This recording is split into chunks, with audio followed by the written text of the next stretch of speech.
Leadership is sacrifice. Hindi panghuhurakot.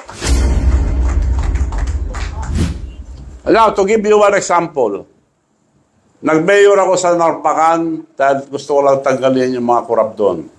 One term. Wala kaming palengke, wala kaming bagong munisipyo.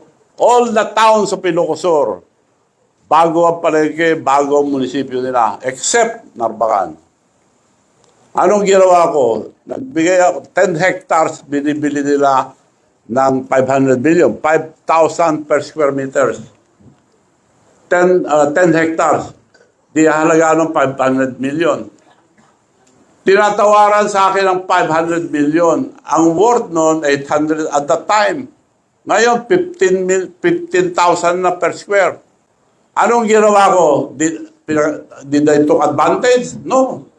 Hindi ko binenta sa munisipyo. Ngayon, nakatayo ng palengke bago, munisipyo, lahat. Binigay ko lang ng 1.2. Lugi kagad ako ng 380 million. Ang leadership is sacrifice. Hindi panghuhurakot.